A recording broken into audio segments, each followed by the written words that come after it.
Oi, gente, e aí, como é que vocês estão? Essa semana aconteceu em São Paulo a maior feira de revestimentos da América Latina, a Expo Revestir.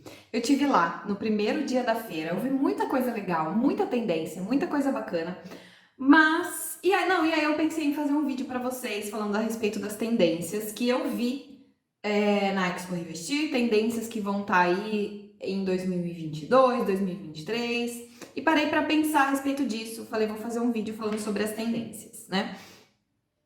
Aí, quando eu parei para pensar a respeito, eu lembrei de um assunto que eu levantei outro dia lá no Instagram, sobre algo que é oposto de tendência, que é a atemporalidade.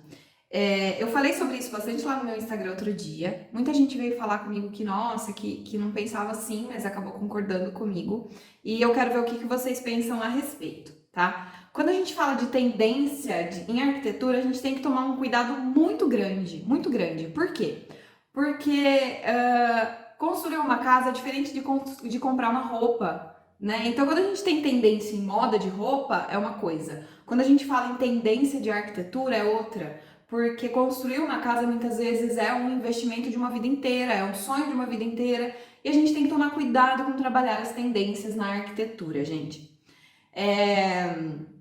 Tem muita coisa legal, tem muita coisa bonita que é novidade, que brilha aos nossos olhos, mas que daqui 1, 2 anos, 3 anos vai estar fora de moda. E isso não é legal, né? Para se você pensar que você vai fazer um baita do investimento para construir uma casa e que daqui a pouco a sua casa vai estar fora de moda porque você usou todas as tendências legais que você viu lá na feira, na Expo Revestir, entendeu? Ou que os arquitetos viram, postaram, falaram que era tendência, entendeu? Então, gente, hoje em dia eu tô apostando muito menos nas tendências e muito mais na temporalidade, exatamente por conta disso. Sabe o que foi que me deu esse start?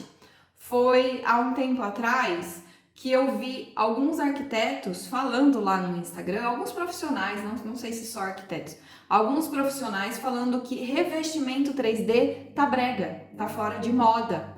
E aí me veio isso na cabeça, como assim, gente? Há 1, 2 anos atrás, o revestimento 3D era um ápice, era tendência, tava todo mundo usando, né? E agora o pessoal tá dizendo que tá brega. Aí eu fico pensando, e para quem construiu a casa há 2 anos atrás e investiu num revestimento 3D, né? Colocou aquele revestimento na fachada, dentro de casa.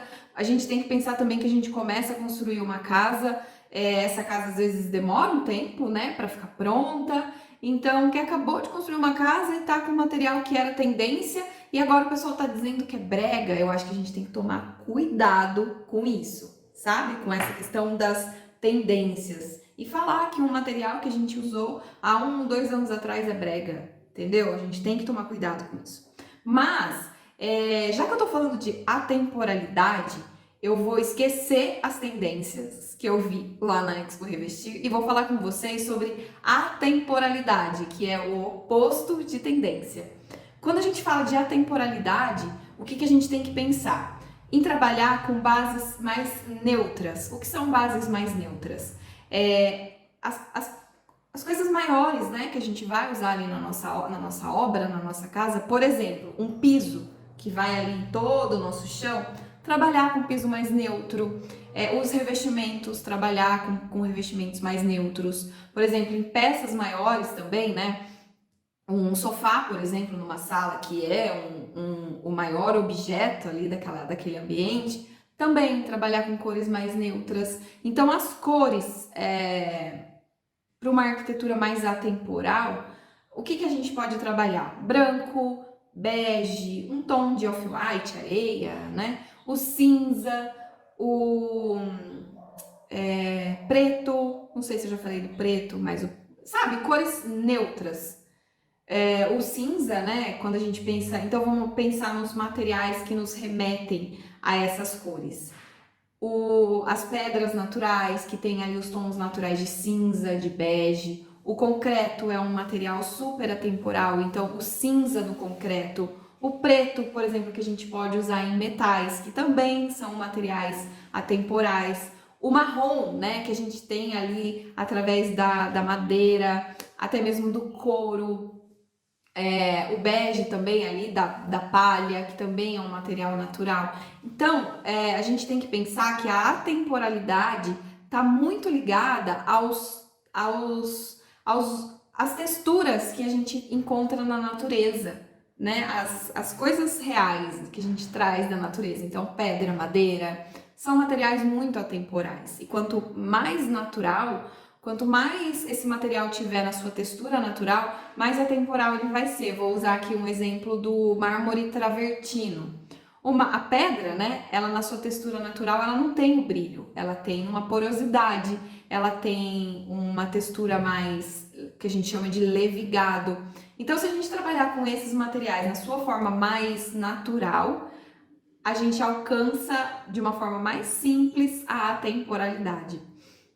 Ainda falando de materiais, né? A gente pode falar de tecido, por exemplo. O linho é um tecido super atemporal. O couro, já falei do couro, mas é super atemporal também. Texturas como a palha, já falei também do concreto, da madeira. Então, são materiais atemporais. Quando a gente vai entrando um pouquinho mais e falando na questão de decoração, se a gente investe em peças maiores, né, em objetos, por exemplo, de decoração maiores e não naquele monte de bibelozinho, né, a gente cria aí um ambiente mais atemporal. Então, um objeto decorativo, um quadro, né, que são uma poltrona, por exemplo, uma única poltrona de design pode fazer o seu ambiente ficar super valorizado, não precisa ter aquele monte de peça, aquele monte de objeto, né? Então aí falando, bati na mesa, tremeu tudo, mas foi só porque eu bati meu cotovelo aqui na mesa. Então aí a gente fala de objetos mais atemporais. Agora voltando na feira, né? O que eu vi de legal na feira? Eu vi muita coisa bonita, eu vi muita novidade, muita tendência e que realmente chama a atenção da gente, né? Porque a gente tá vendo aquilo bastante na internet, no Instagram. Então, as pedras marmorizadas com aquele brilho, né? Os revestimentos que imitam os marmorizados com brilho, vi bastante na feira. Eu vi algumas empresas que trouxeram muita cor, a gente tá vendo muita cor na moda, né? A gente tá usando muitas cores bem vibrantes na moda durante esse ano que a gente tá, o ano passado também. E teve empresa que trouxe muito isso para os revestimentos. As estampas, teve uma empresa que trouxe muita estampa também, e que é bonito. Você olha, você fala, nossa, é bonito. Mas daqui quanto tempo isso vai continuar sendo bonito, entendeu? Ano que vem isso vai estar legal ou vai estar brega? Por isso que a gente tem que tomar muito cuidado, não é pouco não, muito cuidado com usar tendências na arquitetura. Aí falando de uma empresa lá na feira, que eu achei que trabalhou muito bem essa questão da temporalidade e que é uma empresa que eu amo, que sempre trabalha nesse padrão, né? Que é a Portinari. As peças deles estão muito bonitas, em tons neutros, com base neutras, com texturas naturais que remetem às pedras, né, no seu estado mais natural possível. Eu vi também alguns revestimentos madeirados também nessa forma mais natural. As formas também mais orgânicas, a Portinari, a Porto Belo principalmente trouxe essa questão das formas mais orgânicas, do toque mais orgânico, que remete realmente a essa questão da natureza. Bom, já falei bastante, mas era isso que eu queria falar com vocês, sobre a atemporalidade na arquitetura e sobre o cuidado que a gente tem em usar as tendências na nossa obra. Eu espero que você tenha gostado desse vídeo, espero que ele tenha te ajudado. Eu não trouxe as tendências, teve muita tendência, mas pensando, eu achei que seria melhor falar com vocês sobre algo que vai ficar bonito por muito tempo do que falar sobre algo que é tendência, tá? Espero que vocês tenham gostado. Se você gostou desse vídeo, deixa o seu like, se inscreve nesse canal e a gente se vê no meu próximo vídeo. Tchau, tchau!